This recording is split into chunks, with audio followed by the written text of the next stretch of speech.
Jemaat yang bersukacita dan bersekutu di dalam nama Tuhan kita Yesus Kristus, selamat hari Minggu, Shalom. Tuhan memberkati semua kita yang mengambil bahagian dalam kebaktian kedua pagi ini. Bacaan dan tema dipersiapkan oleh Sinode, sebagaimana yang sudah kita baca bersama Amsal pasal 30 ayat 7 hingga ayat yang ke-9 dengan tema mawas diri dari perjudian. Kita bicara soal judi, sesuatu yang dekat dengan kita, ada di sekitar kita, sesuatu yang mungkin ada di dalam diri kita, pernah ada di dalam atau sedang, tetapi peringatan mawas diri ini juga untuk kita yang belum, supaya hati-hati terhadap kegiatan yang namanya perjudian. Ada banyak jenis perjudian. Bola guling, kuru-kuru. Tahu Bapak Mama tahu kuru-kuru atau tidak? Dadu, itu kita bermain dadu. Lalu ada biliar.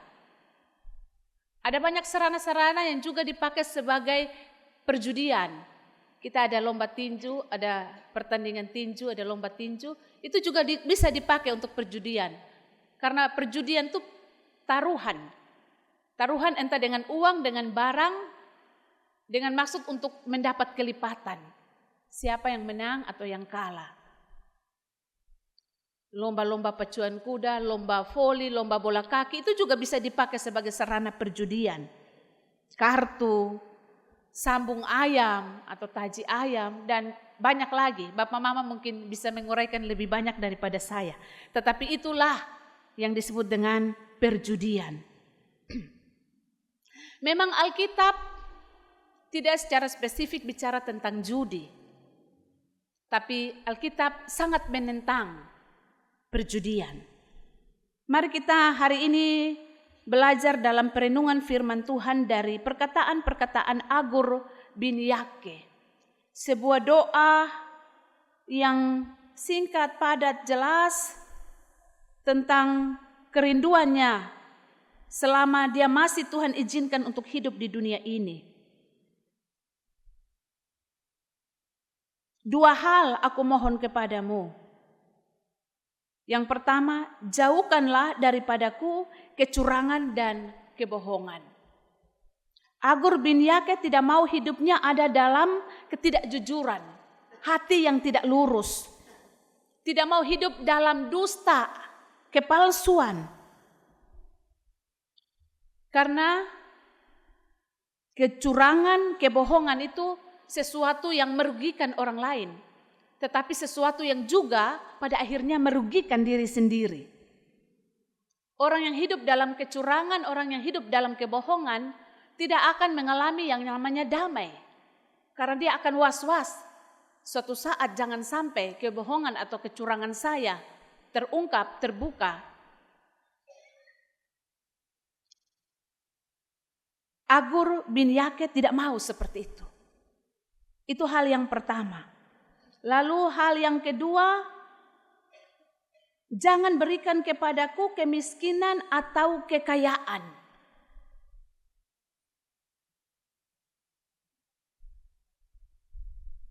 Minta kaya iya, minta miskin tidak mungkin. Di antara kita ada yang pernah menaikkan. Kalau ada, ya. Tapi dalam saya sendiri juga saya jujur bahwa saya tidak pernah minta miskin. Kita selalu minta Tuhan berkati ini, buat itu berhasil. Segala sesuatu yang baik itu yang kita doakan untuk bertambah atau paling tidak cukuplah, kalaupun tidak berkelimpahan. Tetapi dengan bijak sana, Agur bin Yake mengajak kita untuk bagaimana berdoa meminta kepada Tuhan. Kekayaan karena apa? Dia tidak mau supaya kalau dia kenyang, dia menikmati kekayaan itu, dia melupakan siapa itu Tuhan. Sehingga dia bilang, karena usaha saya, karena kerja saya. Apalagi dalam kaitan dengan tema kita, perjudian. Kaya karena perjudian, akhirnya sembarang menggunakan, mengelola itu berkat-berkat yang ada. Kau dapat gampang nah. Jadi ambil juga gampang-gampang tanpa bijaksana, tanpa hikmat, berpikir untuk harus pakai apa yang lebih bermanfaat.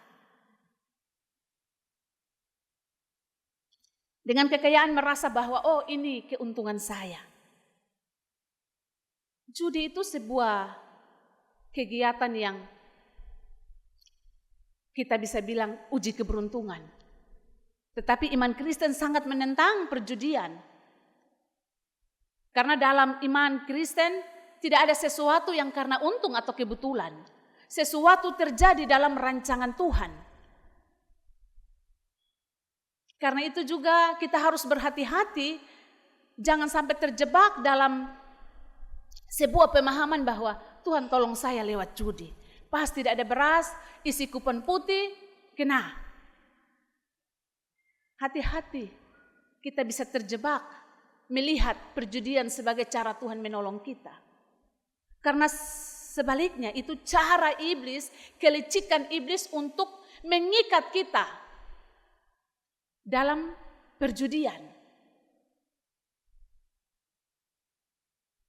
Isi pertama,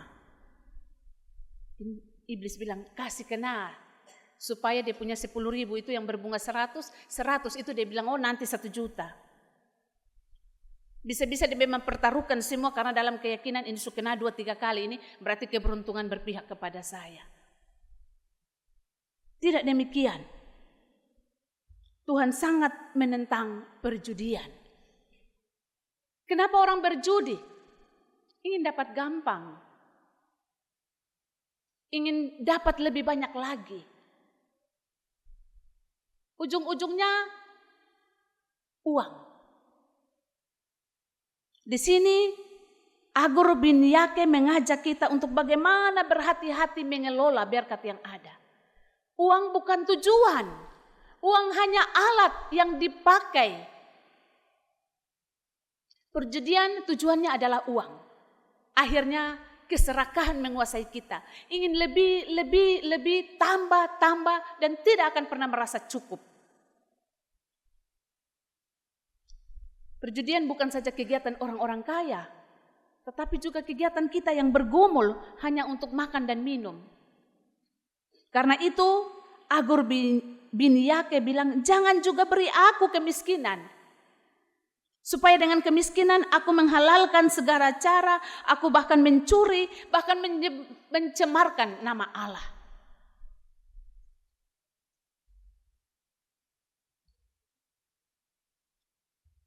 Tiga ayat ini mengajak kita untuk mawas diri.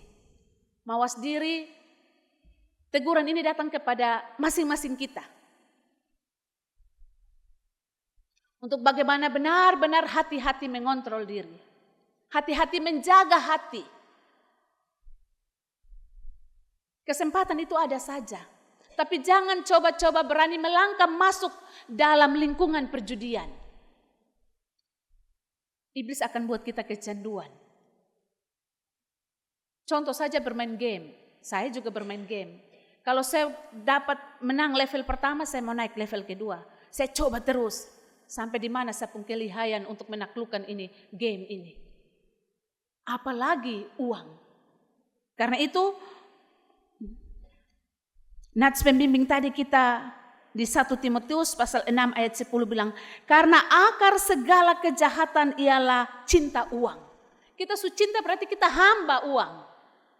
Hamba uang berarti kita akan menghalalkan segala cara, termasuk menyimpang dari iman kita. Bahkan menyiksa diri dalam berbagai-bagai duka. Kenapa perjudian sangat ditentang dan dilarang oleh Tuhan? Karena dampak dari perjudian itu tidak pernah ada yang baik. Atau Bapak Mama pernah temui. Dampak daripada perjudian tidak pernah ada yang baik. Bukan saja judi-judi, kegiatan judi yang kita buat di sekitar kita. Tetapi marak juga dengan judi online ini. Duduk-duduk tenang-tenang, kita pegang HP Android, kita sementara bertransaksi dalam perjudian online. Dia pun dampak itu akhirnya pinjaman online lagi. Dan dampak dari perjudian terlalu banyak kita bisa saksikan. Tahun lalu sepertinya kejadian itu di Alor. Karena perjudian istri tidak terima, akhirnya ada pertengkaran, pembunuhan, pembakaran rumah dan seterusnya.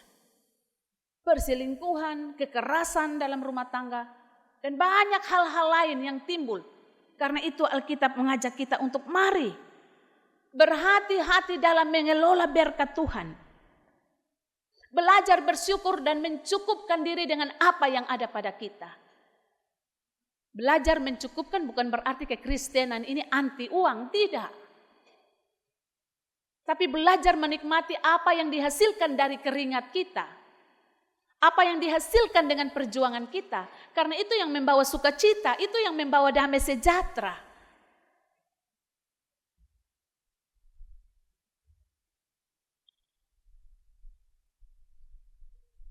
Firman Tuhan yang sederhana ini datang dan mengajak saya dan Bapak Mama untuk berhati-hati dalam menjalani kehidupan ini. Perjudian bisa menjerat siapa saja. Tetapi kalau kita tahu bahwa judi itu tidak benar dan dampak daripada judi itu hanya membawa kehancuran, duka, penyimpangan dari iman, maka mari berkata dengan tegas tidak untuk segala bentuk perjudian apapun. Firman Tuhan kita sudah belajar, firman Tuhan kita sudah tahu, kembali kepada masing-masing kita untuk mau melakukan itu atau tidak. Dalam kebebasan-kebebasan kita untuk menuntun hidup kita kepada sebuah kehidupan yang penuh dengan damai sejahtera. Selamat menentukan pilihan-pilihan yang bijak atas hidupmu, termasuk dengan menghindari kegiatan perjudian. Karena itu hanya akan membawa engkau pada kehancuran. Tuhan memberkati kita dengan firman-Nya. Amin.